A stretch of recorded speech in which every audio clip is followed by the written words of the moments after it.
நாம் இந்த வீடியோவில் பால் நல்லா இருக்கா இல்லை கெட்டு போயிருக்கான்னு ஆல்கஹால் கன்று வச்சு எளிமையான முறையில் பார்க்க போகிறோம். பால் வாங்கி வியாபாரம் பண்ணுறவங்க, அதாவது தயிர், பால் பவுடர், வெண்ணெய் செய்கிறவங்களுக்கு, பிஎம்சி வச்சுக்கிறவங்களுக்கும் இது முக்கியமாக தேவைப்படும். இதுக்கு தேவையான பொருள் ஆல்கஹால் கன். அடுத்து பார்த்தீங்கன்னா எத்தனால் ஆல்கஹால் 68%. இதில் பார்த்தீங்கன்னா இது வழியாக எத்தனால் ஆல்கஹாலை உள்ளே ஃபில் பண்ணிக்கலாம். இது 300 ml பிடிக்கும். அதே போல் பார்த்தீங்கன்னா சாம்பிள் எடுக்கும்போது இது வழியில் எத்தனை ஆல்கஹாலும் இதன் வழியில் பாலும் வரும். ஃபஸ்ட் நம்ம ரா மில்கை செக் பண்ணி பார்க்கலாம். சாம்பிள் பவுலை எடுத்து இந்த ரப்பர் வயலுங்க லாக் பண்ணிக்கோங்க. அதே போல் ரா மில்கை 90 டிகிரியில் இதை டிப் பண்ணுங்கள்.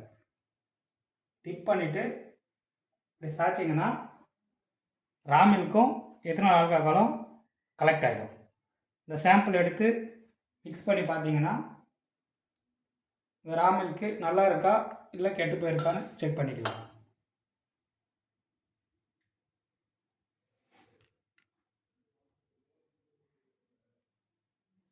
இது பார்த்தீங்கன்னா திரியாக வரல, நல்லா இருக்குது. இப்போ அடுத்ததாக பார்த்தீங்கன்னா 3 மணி நேரத்துக்கு முன்னாடி வாங்க ரா மில்கை செக் பண்ணி பார்க்கலாம்.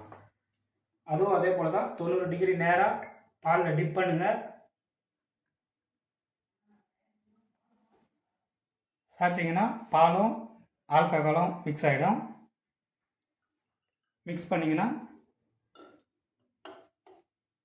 இது பாருங்கள் திரி ஆகிடுச்சு. இந்த பால் கெட்டு போயிருக்கு. இதனால் எந்த யூஸும் நமக்கு இல்லை. ரா மில்க்கு கெட்டு போயிருக்கா இல்லை நல்லா இருக்கான்றது இந்த மூலயமா சிம்பிளாக செக் பண்ணிக்கலாம்.